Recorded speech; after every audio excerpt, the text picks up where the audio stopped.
향후 어떤 변종이 나타날지 모른다. 그렇다면 왜? 변종 바이러스의 주기가 점점 짧아질까요? 최근에 왜 자꾸 사람하고 동물하고 종 간의 벽을 뛰어넘는 바이러스가 나타나는 걸까요? 최근 지구에 벌어진 큰 변화를 보면 동물 서식지는 크게 감소했는데 반면에 인구는 크게 증가했어요. 환장, 국내 최초 환경 유튜브 환장의 부장들 환장입니다. 저는 김 부장입니다. 제가 여기 옥상에 운동을 하러 갔는데 계속 집중이 안 되더라고요. 저번에 영상 때 간지러워. 저번 영상 때 제가 하고 싶은 얘기나 전달하고 싶은 얘기들이 있는데 그거를 하지 못해가지고 계속 신경이 쓰여서 내려왔습니다. 그리고 영상을 찍는 내내 계속 제가 이렇게 마스크를 밑에 이렇게 부착하고 있잖아요. 촬영을 하면서도. 코로나가 끝나기 전까지는 제가 계속 마스크를 착용할 예정이에요. 그러니까 경각심을 잊지 말자라는 내 나름대로의 1인 캠페인이니까요. 혹시나 궁금해하시는 분들이 있고 좀 불편해하시는 분들이 있을 것 같아서 말씀드립니다. 그렇다면 이 심각한 코로나, 도대체 발병 원인은 뭘까요? 왜 생겨났을까요? 왜 생겨났을까요?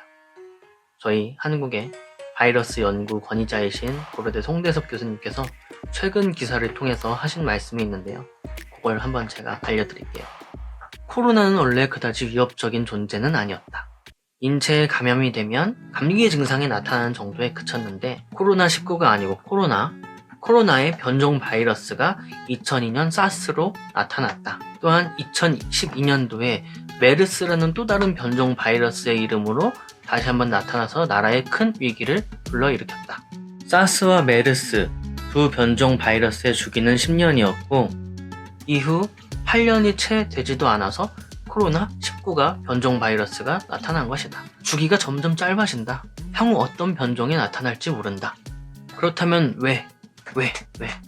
변종 바이러스의 주기가 점점 짧아질까요? 최근에 왜 자꾸 사람하고 동물하고 종 간의 벽을 뛰어넘는 바이러스가 나타나는 걸까요?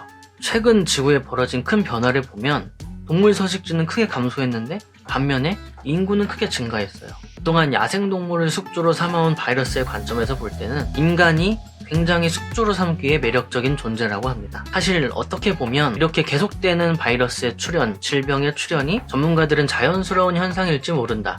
자연스러운 현상이다 라고 바라보는데요. 그렇다면 왜? 자연적인 현상일까요? 정답입니다. 지구가 힘드니까. 이게 무슨 말이냐면 얼마 전에 찍은 영상에서 나오는 문구를 좀 인용해 볼게요. 인구가 10억 명이 되는 데는 10만 년이 걸렸고 20억이 되는 데는 거기서 100년이 더 걸렸어요. 그리고 그 2배 40억이 되는 데는 50년이 더 걸렸어요. 1970년대에 40억이었던 인구가 현재에는 80억에 가까워요. 굉장히 빠른 속도로 인구가 증가를 했거든요. 그러다 보니까 지난 40년간 동물의 종 절반이 멸종했습니다. 지구상에서 사라졌어요. 생태계 피라미드 아시죠? 생태계 피라미드가 맨 아래는 생산자, 맨 위에는 소비자예요. 생산자보다 소비자가 더 많으면 생태계는 역삼각형으로 파괴되겠죠. 지금 생산자가 굉장히 적고 최고 상위 포식자인 사람은 굉장히 많습니다. 현재는 소비자만 엄청나게 많은 거예요. 생태계를 무너뜨리고 있는 거거든요. 어떻게 보면 그동안 지구에 있어서는 코로나는 사람인 거죠. 사람은 현재 천적이 없어요. 밑에 있는 애들한테는 저희가 바이러스나 마찬가지입니다. 그러면 이렇게 생태계가 유지가 되려면은 저희들의 상위 포식자가 나타나야지 인구 과밀을 낮추겠죠. 그게 바로 저희들의 천적인 바이러스인 겁니다. 그러다 보니 이런 바이러스의 현상, 지구가 유지되기 위해서는 어쩔 수 없는 자연적인 현상이다라고 바라보게 되는 거죠. 저도 사람이다 보니까 바이러스 내 천적이 나타나는 게 너무 싫어요. 너무 스트레스 받고 너무 화가 나고. 하지만 지구 온난화, 미세먼지, 바이러스 이런 각종 자연 재해들은 각종 환경 문제는 사람이 자연을 파괴시키기 때문에 나타나는 일들이죠. 그렇다고 인구가 정말 타노스 생각처럼 절반이 없어지는 건 안 되고 우리는 무엇을 해야 될지를 한번 생각을 해봐야 되는 겁니다. 예전에는 이런 얘기를 하면 또 이놈 추상적인 얘기하고 굉장히 허황된 얘기를 하는구나. 안 들어야지. 나와는 상관없는 얘기야. 먼 훗날 내 후손들의 얘기야. 나만 아니면 돼 라고 생각을 했거든요. 이제는 아니에요. 현실이고 나만 아니면 돼가 아니라 내가 그 환경 문제에 처해 있는 거예요. 저희는 이제 365일 마스크를 쓰고 살아가야 돼요. 극심한 미세먼지 때문에 마스크를 써야 되고, 그나마 지금 코로나로 인해서 미세먼지가 조금 농도가 덜한데 코로나가 없어지게 되면 다시 한 번 더 미세먼지가 심해지게 될 거고, 아니면 또 다른 변종 바이러스, 질병 X가 빠른 주기로 나타나게 되겠죠. 이제는 누군가가 나서야 돼요. 그리고 나대야 됩니다. 경각심을 알려줘야 돼요. 환경 개선과 환경 운동은 저희가 경각심을 가지고 주의 깊게 행동하면 정부나 나라, 기업은 그에 대해 부응할 수밖에 없습니다. 저희 환장이 나서서 나대볼 거예요. 근데 하필 너희냐? 라고 하거든요.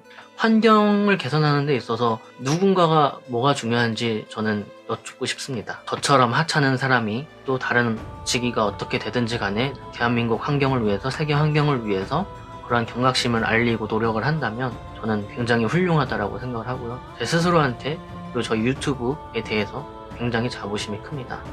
똑똑한 지식을 갖고 있냐? 그것도 중요하겠지만 저는 사실 그렇게 중요하다라고 생각이 들지 않습니다. 누군가에게 알릴 수 있는 용기와 그리고 먼저 실천하는 그런 모습이 먼저 맞다라고 생각이 되거든요. 사실 저도 그렇고 저희 유튜브 환경에 있어서 전공 심화된 지식을 갖고 있거나 박학다식한 지식을 갖고 있는 건 아니에요. 다만 전혀 생각이 없는 사람들보다는 환경의식에 있어서 조금 더 경각심을 갖고 있다.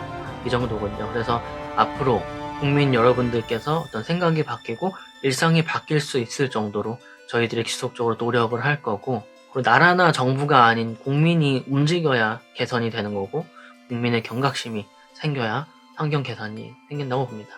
생각이 바뀌고 일상이 바뀌어서 세계가 바뀌는 그날까지 대한민국이 자연과 더불어 살 수 있도록 노력하겠습니다. 이상입니다. 감사합니다.